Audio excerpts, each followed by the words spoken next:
গাজী মনোয়ার হোসেন তামিম, আপনার কাছে চলে যেতে চাই। কোনো প্রশ্ন নাই, আপনি প্রশ্নতেই ছিলেন, আপনি উত্তরগুলো দিচ্ছিলেন, যদি আপনি যুক্ত করতেন। হ্যাঁ, ওই যে আন্তর্জাতিক যে সংস্থাগুলো সমালোচনা করেই যাচ্ছে, ওনারা বলছেন যে এই ট্রাইব্যুনাল নিয়ে যেটা বলছেন সেটা হলো এই জুলাই গণঅভ্যুত্থানের আগে 1973 সালের আইনের প্রথম প্রয়োগ যখন হলো 2010 সালে 9 সালের অ্যামেন্ডমেন্টের পরে, তখন থেকেই ওনারা সমালোচনা শুরু করলেন। নারী হিসেবে কোনো সুবিধা পাবেন কি তিনি?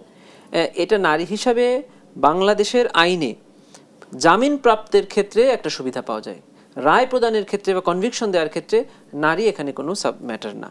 এটা সাধারণ আইনেও নাই, আমাদের এখানেও নাই।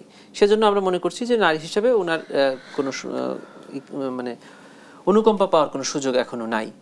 আরেকটা কথা বলছিলেন যে দ্রুত রায়টা হয়েছে, ঠিক আপনারা যেমনটা বলছেন বা কেউ কেউ বলছে দ্রুত, ভিকটিম ফ্যামিলি বলছে যে অনেক দেরি হয়ে গেল, 397 দিন।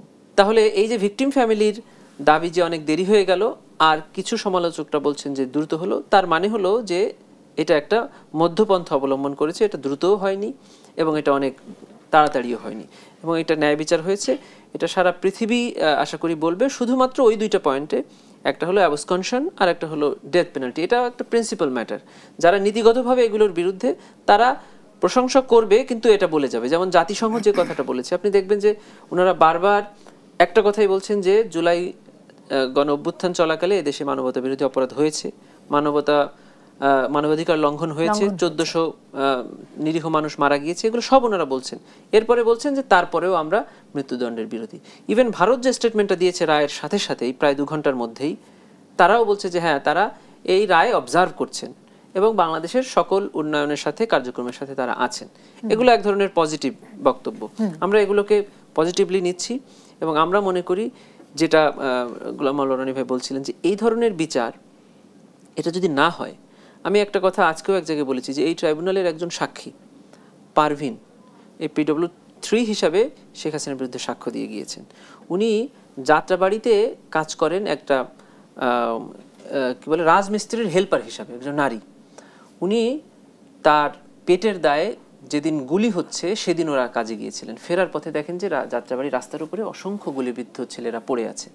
তো উনি নিজেকে সেভ করে কোনোভাবে রাস্তাটা পার হচ্ছেন।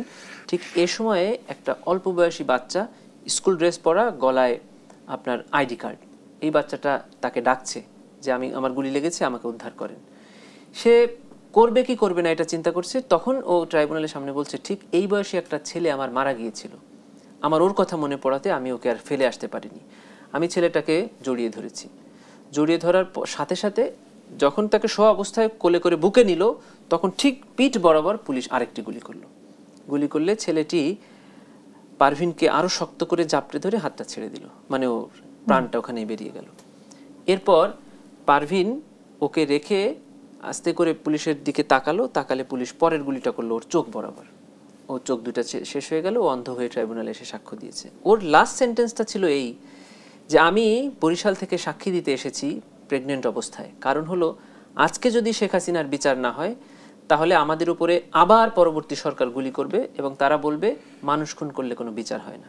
আন্তর্জাতিক অপরাধ ট্রাইব্যুনালের উপরে মানে স্বাধীনতার বিষয়ে অনেকে প্রশ্ন তুলেছে, স্বাধীনভাবে তারা কাজ করতে পারে না বা স্বাধীনতার ঘাটতি রয়েছে, এটিকে কিভাবে? এটি বলেছেন আসলে 2024-এর আগের যে ট্রাইব্যুনালটা ছিল, যেখানে ঘটনার 40 বছর পরে তদন্ত শুরু হলো এবং 50 বছর পরে বিচার হলো, এবং সেখানে আন্তর্জাতিক আইন প্রযোজ্য হবে না, এটা ইন রাইটিং ছিল।